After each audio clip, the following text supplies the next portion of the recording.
But it was that moment that when I asked you, you went quickly back to. So in the future, when life turns a corner, and you need to remember, close your eyes and come back to this time. And remember the love, the joy, the happiness that this moment is. Now, I want you to take a moment and look at all of those people who you have asked to be a part of this moment with you. Because you're going to need those people in the moments that will come down the road. And they will be there because they have been with you and they will continue to be with you. So remember those people. And so I always think that it's best because if you ask my wife, one of the things I tend to do more and more each day is forget. And so, it only gets worse.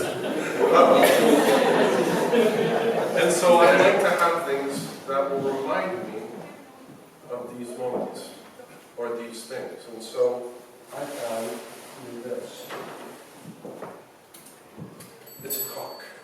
And so in those moments, when there's a struggle, maybe even a fight, and you need to remember back to this moment, or you need to remind him to come back to this moment, point at the clock.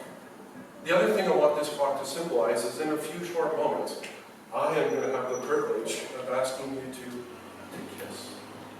And I want you to remember that moment, because you will need that moment in the moments that will come.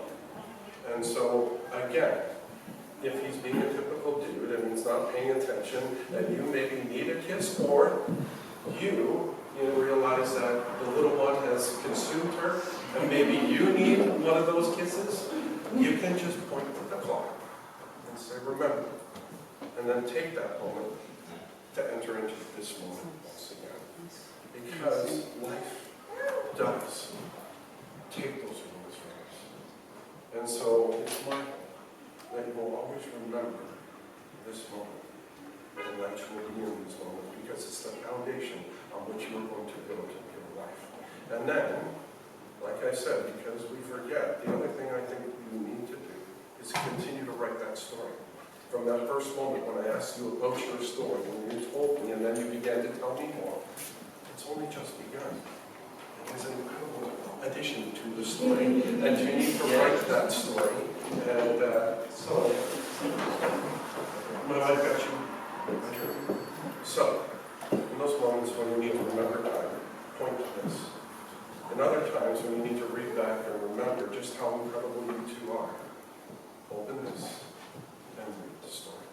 And if I'm still on this planet, in like 40 years from now, it's my hope that I can sit down and read this story and hear all the times that you remember. Because that's what life is true. Thank you.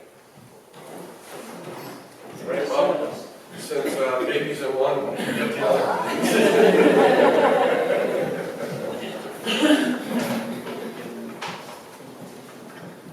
Right. Will you have this one to be your wife? You'll live together in the covenant.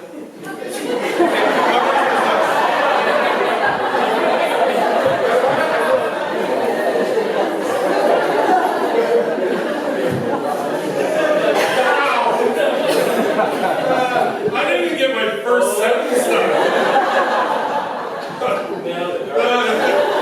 Okay, so, Olivia. Okay, take two. Okay, just read, okay. When it's time, I'll prompt you, okay? Right. Will you have this woman to be your wife, to live together in the covenant of marriage? Will you love her in sickness and in health, and forsaking all others, to be faithful to her, as long as you both shall live? If so, please answer. I will. I will. Olivia, will you have this overeager man to be your husband, to live together in the covenant of marriage? Will you love him in sickness and in health, and forsaking all others, be faithful to him as long as you both shall live? If so, please answer. I will. I will. Answer.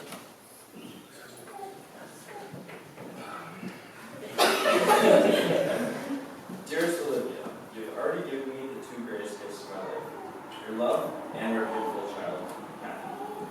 Today it is my honor to become your husband. I promise to continue building our family together, celebrating our joy, comforting one another in hard times, and strengthening our family's future. I vow to love and cherish you for all days of my life.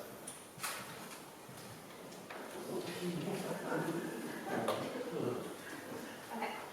Dear Ryan, today I pledge to you my love. As we have always done, I promise to walk hand in hand with you and Matthew through life's journeys. No matter what lies in our path, it will be our path together.